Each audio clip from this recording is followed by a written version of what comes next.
yaa hamdiyaa maaluma taate maalin ta'in abbaa Jamaal ummatuma mooraa tanarraa akka ta'an wallaalle namni akkami bishaan malee mana fincaanii seena ijoollee dakkan jenne mooraa keessa ijoollee xixiqqoon hin jirtu yaa tana taatu dhiisi laaftuudha akkamin laaftu shurufkaan mana fincaanii taa'u nu kuttee mataa nu garagalchite bar wanni ni laaftuudha siin jeef yoo nu mani jiraami keessummaan ta'e tan dhaabbiin qabne tuni yoo kan haftu taate manni fincaanii kunis gaa shuruf kaa'us ni dhaabaa beeki.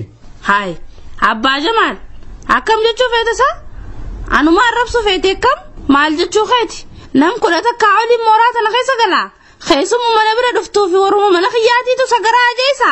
Mee eenyufaa bira kaa keessummaan tan yeroo hunda addaan hin cinne mee eenyufaa bira kaa warra sallafuu kanaas kunoo har'a inumaatu ayyaana nama lamaa sadi dhufee bagattiin si gahee jechaadhaa jiraan malee mee takkaa keessummaan mana isii dhufte mana fincaanii kana fayyadamtee ni beeyti. Meeta keessummaa achuma dhiisi sagaraa akkanatti mataa nu garagalchitu tanaaf maaliif furmaanni maal godhu qabnaa irraa wal mari'achuu qabna gaamma. Eega akkana jette gaariidha meegaa uummanni ollaati isaa dhufanii isaanis yaamnee mana fincaanii kana akkamitti akka qulqulleessuu qabnu irraa wal mari'annee. Ani garuu yaada takkaan qaba. Maali silaa yaadni kee? Namoota mooraa tana keessa galuun darraa nama mana fincaanii kana fayyadamurraa yoo qarshii 200 guurree mana fincaanii kana qulqulleessinee. Silaa eegaaruma yaadni kee garuu eenyuutu 200 kafala jetteeti. Maan kafalle manni fincaanii mana jireenyaa daran qulqullaa'uu qaba. Arabni numaatu bar mana fincaanii kana akka malee faarsa. Beeturraa jee yaama. Kanaafu ni kafalan lakki asanan sodaatin. Duuba nu keessa wayi arabni jira. Mee abbaa Jamaal ifuma teetirraa eegali 200 numa baasi. Ani hundarraa unin guura. Wallahi gaani 200 waan dandayu hanga isin baaftan numaan baasamee duragaa uummatarraa guuri tatiyyaatti deebinai. Duuba amma garam deemta? Ganda sintaayoo kanaan dhaqamee baga ittiin sigeelleen jenneeni inni taatu na yaame isa bira dhaqeetiin as deebi'aan turu. Haaya gaamee gizee gabbaatee uluma san cufi qilleensuma kana dadhabne.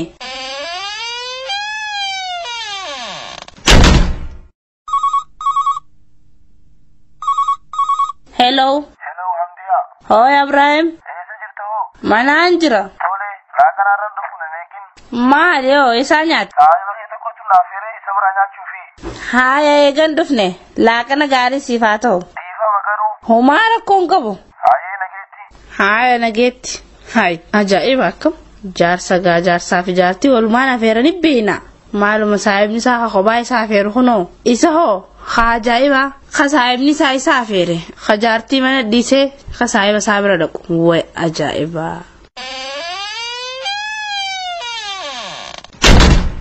Haay biraanuu naa dhufe way arra jijjigaa deemu jira maallaqa mana fincaanii yoon jee gaafadhe nattuun kan meenumaan gaafadha akkuma fedhe haa ta'u. Ani maqaan kiyya Birhaanuu jiruutiya hodhu dadhabus huccuu namaa nin hodha. Maali Biraanuu maal taate? Nama maal ta'een fakkaadha. Maaliifii naasoo jirtaa bar? Jiruutu akkana na godha. Mee amma tajiruu teetii dhiisi? Tajiruu teetiin haasawa. Tajiruuti yaa maal irraa haasofta? Amma maallaqa mana fincaanii waliin baasaa jaaniiti. Qarshii 200 lafa kaayi mana fincaanii qulqulleessuu deemna. Huhuhuuyi. Maallaqa mana fincaanii qarshii 200. Ani akkamitti si wajjin 200 walqixa kafala. Haay akkamittiin kafalle ati namaan adda? Ati mana keessa nama 9 oli jira. Ta'oo nama 9 sagara fayyadamuu fi ana nama takka mana takkarraa waan sagara dhayne gannayn walqixa. Akkam jechuun feetesaa? Hin kafalee jechuuti? Ani amma booda maqaa kiyya naqaasin eenyumaatu ati mooraatana akka dura buutu taate si godhe. Yoo feete sagaraa kiyya khobbaana baasi khaay anu nin harda.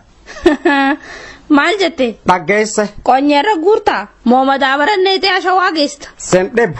Haaya akkas taanaa waliif teenye deem. nin deema namni na dhorku hin jiru. An duraanuu hin beeke akka biraanuu hin kafalle yoo xiyyaatii namtichi kun ni dalagata akka ajaa'ibatti huccoodhata mana isaa ilaaltu mana fakkaatu dhaabu waliif teenye.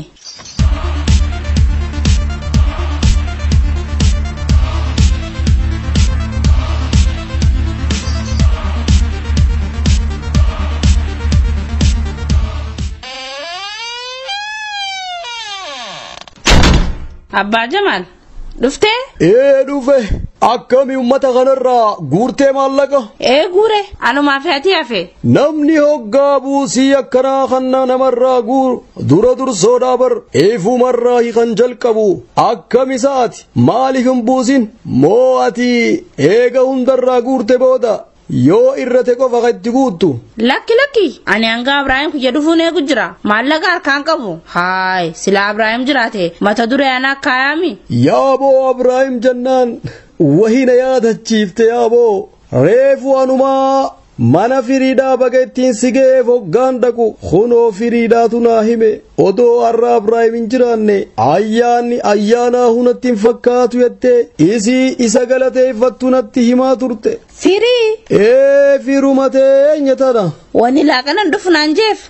Lakki ani hoggaan firii bira dhaqu isallee waan garre wallaahi. Duuboo? Akka isiin ayyaana malee mana qullaa keessa taa'uu turte inni itti dhufee rakkoo isii agarraan waan ayyaanaaf isii barbaachisu akka godheef natti himtee bara. Haay ani asii 200 dhabeetiin isa eegu jira inni ganda hundarra deemee maallaqa yeroo jira naan jeeha.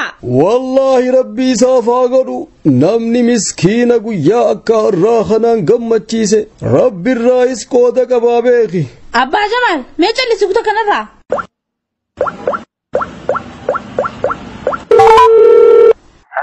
Hello isa jirta? Ganda ollaatiin jira. Ganda inumaa ganda ollaa bakka jirtu si dhageetiin jira yaa dhaabbata khairii mee dafii mana naa kottu taphisiin barbaada amma.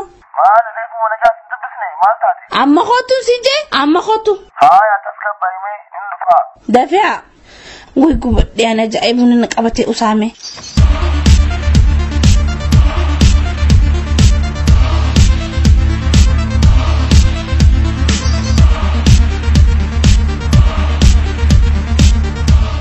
Haaya dhuftee yaa abbaa mana kiyyaa qaali.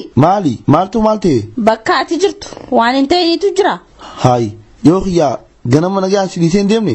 Na dhiistee deemtus eessa oolte ati? Eessaan oole? Ati naanii mikaa bakka oolte yaa dhaabbata khairii inni joo gandarra deemaa hanqullaa yeroo jirta. Haay eenyu haasoo akkanaa akka siyaase? Ni beektaatu nama yeroo turteef maaliif na gaafatta? Annamaan hireef takka hin qabu firii mana isii bagatti singeef ugaan dhaqu isii rakkattee mana keessa taa'uun arkee waan ayyaanatti godhattu waan xiqqoo takkaan gargaaree. Haaya boo achi boodoo? Sanuma wanni biraa maali wanni naan godhe? Haay firii rakkattee mana keessa teesses ati akkamii osoo na wajjoolin mari'atin deemtee waan fedhinnaa keetii goota. Ollaa kiyya kan rakkate osoon ijaan arku garaan na dadhabee bira kutuu tanaafiin si gargaaree garuu dhifama naa godhi osoon si wal mareenne godhuu kiyyaaf boodaas dhufee si himuun nama taajeetii war. Taatullee Ibraahim kiyya naan mari'achuu qabda anilleen silaa waan biraa isiniin gargaara. Dhugaa keetii hamdiyaatiyya silaa si wal mareechuun qaba misoomni dhalaan kasan jirre misoomaa miti.